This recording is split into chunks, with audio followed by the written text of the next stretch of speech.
નમસ્કાર મિત્રો, સ્વાગત છે તમારું ફરી એકવાર નવા વિડીયોની સાથે। તમને ખબર હશે કે હાલ સોશિયલ મીડિયાની અંદર જિગ્નેશ મેવાણી અને પોલીસ પરિવારનો જે વિવાદ ચાલી રહ્યો છે તે વિવાદમાં જિગ્નેશ મેવાણીના સમર્થનમાં થરાદ ખાતે જન આક્રોશ રેલી નીકળી હતી અને તે રેલીમાં હજારો લોકો જોડાયા હતા। તો જિગ્નેશ મેવાણીના સમર્થનમાં આપણા જ્ઞાનીબેન ઠાકોર શું બોલી રહ્યા છે એ તમને આગળ વિડીયો બતાવું છું, પરંતુ એ પહેલા આપણી આ ચેનલ ઉપર નવા હોય તો ચેનલને સબસ્ક્રાઇબ કરી વિડીયોને લાઈક કરી નાખજો। તો તમે આ જ્ઞાનીબેન ઠાકોરનો વિડીયો જુઓ। તમારે શું કરવાનું છે, તમારી જવાબદારીમાં શું છે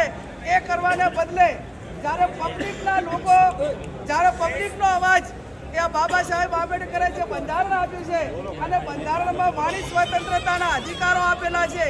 દરેક વ્યક્તિ પોતાનો અવાજ એ સરકાર સુધી પહોંચાડી કે એવો તમામ બંધારણની અંદર જોગવાઈ હોય। એક ધારાસભ્ય માણસ એ લોકોનો અવાજ પોલીસ મથકે જઈને જ્યારે રજૂ કરે કે એનું સોલ્યુશન કરવાને બદલે પોલીસ અને સમગ્ર બુટલેગરો એ સાથે મળીને રેલી કાઢે એ હું માનું છું ત્યાં સુધી આ વર્તમાન સમયની અંદર જે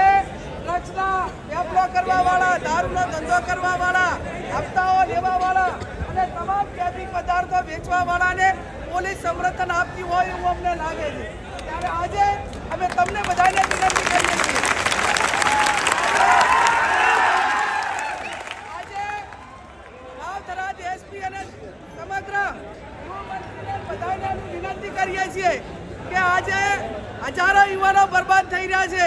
આ યુવાનોને બચાવો અને નહીતર આવનાર સમયની અંદર બાબા સાહેબ આંબેડકરે જે બંધારણ આપ્યું છે, હું તમામને વિનંતી કરું છું કે જે ગામમાંથી આવ્યા છો ઇંગ્લિશ વાળા કેટલા છે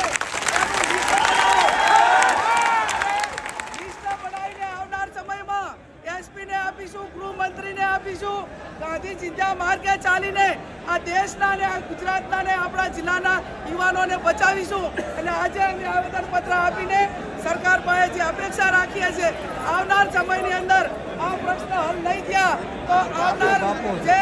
આંદોલનની શરૂઆત સમગ્ર ગુજરાતની